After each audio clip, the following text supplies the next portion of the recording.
Hello students, welcome back to organised knowledge channel. और आज की जो वीडियो है उसमें हम डिस्कस करेंगे वर्कशीट नंबर 3 4 क्लास 7th विज्ञान विषय है। और ये वर्कशीट आपके लिए 16 अप्रैल 2021 के लिए शेड्यूल की गई है।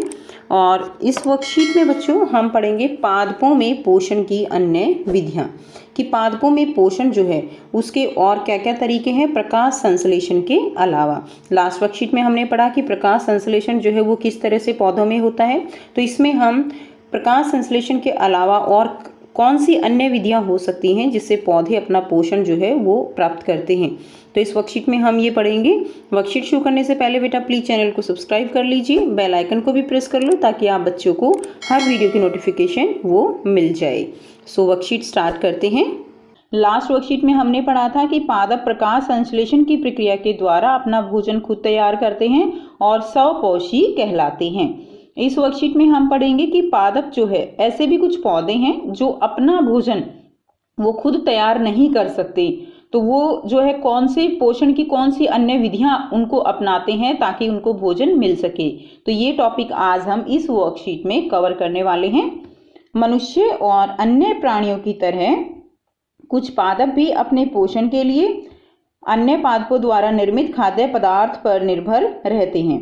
वे विषमपोषी कहलाते हैं, यानी कुछ जो पौधे हैं वो अपने पोषण के लिए दूसरे जो पौधे हैं उनके ऊपर निर्भर रहते हैं। जैसे हम पौधों के ऊपर निर्भर रहते हैं अपने पोषण के लिए, तो वो प्रणाली क्या कहलाती है? वो प्रणाली विषमपोषी प्रणाली कहलाती है। ठीक है, यानी स्वपोषण जो खुद तैयार करते हैं, जैसे पौधे, कुछ पौधे जो है वो नहीं कर पाते तो वो विषम पोषण कहलाएगा। और ऐसे जो प्राणी हैं, मनुष्य हैं या कुछ पेड़ पौधे हैं वो क्या कहलाएंगे? वो विषम पोषी कहलाते हैं। चित्र को देखें, यह अमरबेल का पादप है। इसमें क्लोरोफिल नहीं होता। आपने ये वाला जो है देखा होगा कि इस तरह जो ये पीले रंग की अमरबेल जो है वो पेड़ के ऊपर इस तरह से फैली हुई होती है, तो इसके अंदर क्लोरोफिल नहीं होता। और आपने पढ़ा है बच्चों कि बिना क्लोरोफिल की उपस्थिति में पौधे अपना भोजन नहीं बना सकते। क्लोरोफिल क्या करता है? क्लोरोफिल सूर्य की जो ऊर्जा होती है उसको एक तरह से लेने में हेल्प करता है, उसको संचित करता है पत्ती के अंदर, जिससे फिर प्रकाश संश्लेषण की प्रक्रिया होती है। तो जब क्लोरोफिल नहीं है तो ये अपना भोजन नहीं बना सकते। ये अपना भोजन उस पादप से प्राप्त करते हैं जिस पर ये आरोहित होते हैं, यानी ये जो अमरबेल है ये अपना भोजन उसी से प्राप्त करेगी जिस पेड़ के ऊपर ये लिपटी हुई है। जिस पर यह आरोपित होते हैं वह पादप परपोषी कहलाता है। ठीक है, तो जिस पर ये लिपटे हैं वो क्या कहलाएगा? परपोषी कहलाएगा। अब क्योंकि अमरबेल जैसे पादप परपोषी को अमूल्य पोषकों से वंचित करते हैं, इसलिए इन्हें परजीवी कहते हैं। यानी जैसे कि अमरबेल इस पेड़ के ऊपर है तो अमरबेल क्या हो गई? अमरबेल तो हो गई परजीवी। क्या हो गई बेटा? परजीवी। अमरबेल को क्या कहेंगे? परजीवी। क्योंकि ये जो दूसरा है जिसके ऊपर ये लिपटी हुई है, जिसके ऊपर लिपटी हुई है उसको क्या बोलेंगे? उसको हम बोलते हैं परपोषी। उसको क्या बोलेंगे? उसको बोलेंगे परपोषी। तो परपोषी से ये उसके पोषक जो है वो पोषक तत्व वो उससे अपनी तरफ खींच रही है, इसलिए अमरबेल हो गई परजीवी। और जो पेड़ पे वो लिपटी है वो पेड़ को बोलेंगे हम परपोषी। नेक्स्ट देखिए, क्या आपने ऐसे पादपों को देखा अथवा सुना है जो जंतुओं का भक्षण करते हैं? तो क्या आपने बच्चों ऐसे पादपों के बारे में, ऐसे पौधों के बारे में सुना है जो जंतुओं को खा जाते हैं? कुछ ऐसे पादप भी हैं जो कीटों को पकड़ लेते हैं, यानी वो क्या करते हैं? वो कीटों को पकड़ लेते हैं तथा उन्हें पचा जाते हैं। जिस तरह हम खाना पचाते हैं, ये पौधे, ये पेड़ जो कीटों को खाते हैं ये उनको पचा लेते हैं। चित्र के ऐसे पौधे हरे या अन्य किसी रंग के हो सकते हैं।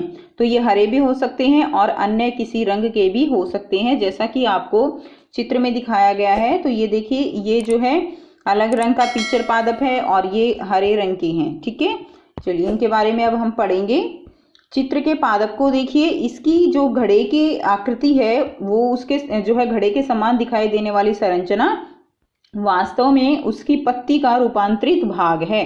तो देखिए ये जो है इस तरह आपको नजर आ रहा है चित्र में कि ये घड़े के आकार के जैसी जो है संरचनाएं हैं। तो ये घड़े का आकार जो बना है वो क्या है, वो भी इसके एक पत्ती ही है, और पत्ती जो है वो इस तरह से रूपांतरित हो गई है। पत्ती का शीर्ष भाग घड़े का ढक्कन बनाता है, तो पत्ती का शीर्ष भाग जो है वो क्या बना लेता है, घड़े का ढक्कन। तो आप देख सकते हैं कुछ इस तरह से ये जो है घड़े का ढक्कन जो है ऊपर बना रखा है।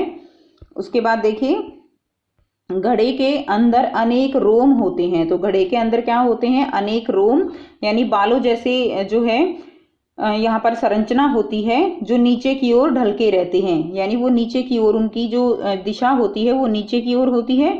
जब कोई कीट घड़े में प्रवेश कर जाता है तो वह बाहर नहीं निकल पाता।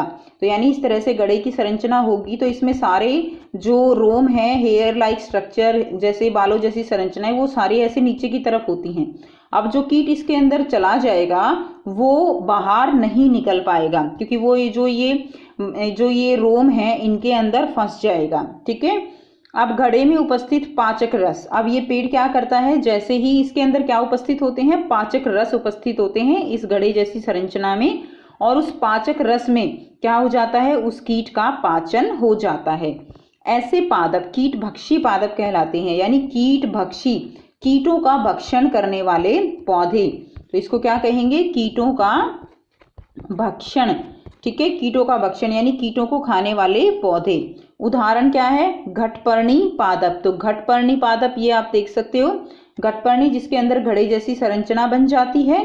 ठीक है। उसके बाद दूसरा देखिए वीनस फ्लाई ट्रैप पादप। वीनस फ्लाई ट्रैप पादप जो है ये क्या है, ये वीनस फ्लाई ट्रैप पादप है जो कि इसी तरह इनको पचाता है, कीटों को पचा लेता है।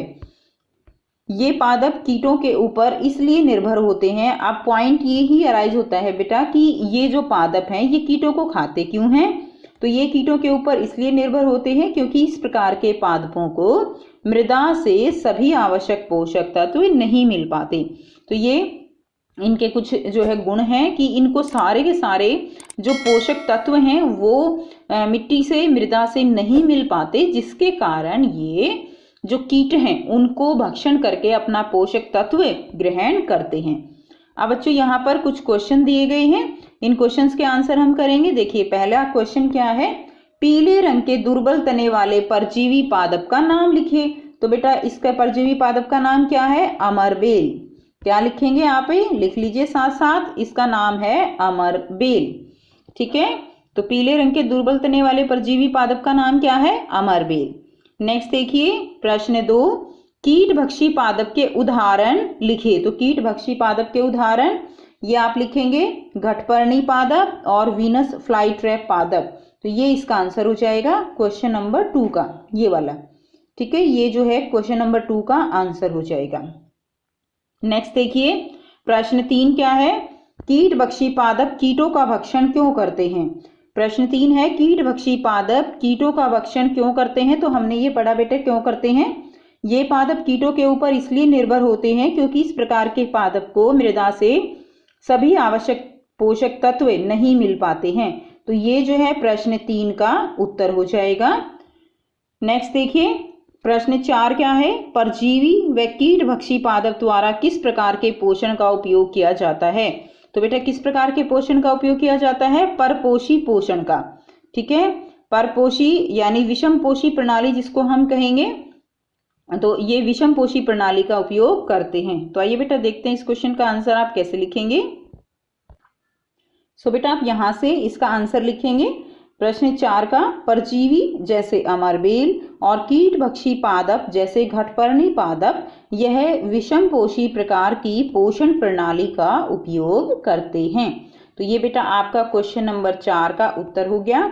सो ये थी बच्चों आपकी आज की साइंस की वर्कशीट। आई होप बेटा आपको ये वर्कशीट क्लियर है। कोई भी प्रॉब्लम है आप कमेंट करके पूछ सकते हो, और वीडियो अच्छी लगी तो लाइक शेयर जरूर कर दीजिए, चैनल को सब्सक्राइब कर लीजिए, और अगर आपने जो बेल है उसका आइकन प्रेस नहीं किया है तो वो भी प्रेस कर लीजिए, उससे आपके पास सारी वीडियोस की नोटिफिकेशन आ जाएगी। So thanks for watching, have a nice day.